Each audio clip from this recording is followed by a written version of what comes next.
Hello all, welcome to session 132.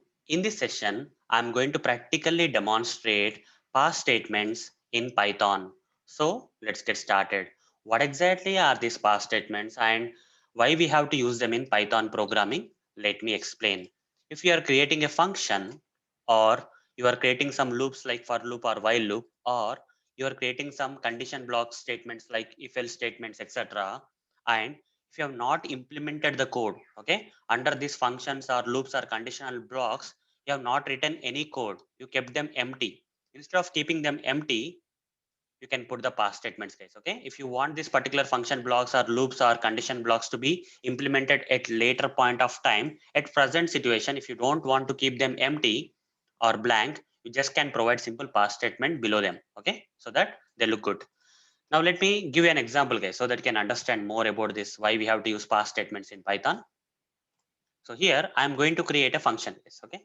So df my function.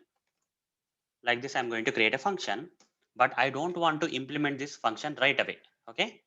I don't want to implement the function right away. Instead of keeping it like this, what I will do is I'll simply put a past statement under it, okay.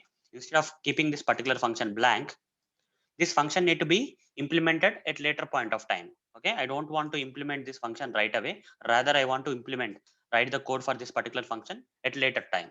So for now I just defined the function, but I don't want to keep it blank, guys, okay. It doesn't look good if I keep the function blank, right? Simply I will add the past statement, okay. At later point of time, when the code, if I implement some code under this function, right, I'll replace this pass with the real code. Similarly, you can use these past statements inside the for loops. Let's say for in I in range of 1 comma 6, whatever it is for loop. And here I want to implement this for loop code later. Okay. At present, I want to keep it blank. Instead of keeping it blank and not implementing right away, and if you want to implement it later, instead of keeping it blank, you simply put a past statement. It will look good. Similarly, if else statements, if, okay. So I'll say a is equal to 3, b is equal to 6. Okay. So if A is greater than B, okay, if A is greater than B,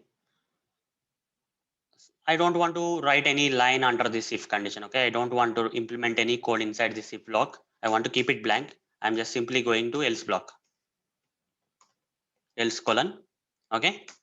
I'm writing print A is greater than B. Let's say I'm writing the code here, but I'm not writing the code inside the if block, okay. A is greater than B, like this, okay. This if block is empty, right? It doesn't look good. So I'll simply put a pass statement here, okay. Even though A is not greater than B also, okay. So here A is, okay, even though A is kind of not greater than B also, this pass statement will not be executed, right? Simple, okay. So even though it gets executed also, if A is less than B also, okay, if A is really greater than B also, then also nothing will happen. This pass statement will be executed, but nothing will happen in the output, guys. It doesn't make any difference, okay. If you run the code, nothing will happen. You see, if I run this code, nothing will happen. Now here, if I give something like some 8, okay, 8 is greater than 6 is true, but nothing will happen, guys. Run this code, nothing will happen. You will not get any output also, okay. Instead of keeping the blocks or for loops or while loops or any functions blank, and if you are yet to implement the code, and this is not the right time to implement the code, in such cases you can define the functions, or you can define the for loops, you can define the if else block statements. Instead of keeping them blank, simply put the past statement, guys, okay. It doesn't make any difference anyhow. For view point of view, visual point of view, it looks complete, okay. But when you have the real code, you can replace these past statements with the real code. So hope, guys, you understood why we have to use past statements in Python. So that's it, guys. See you in the next video session. Thank you. Bye.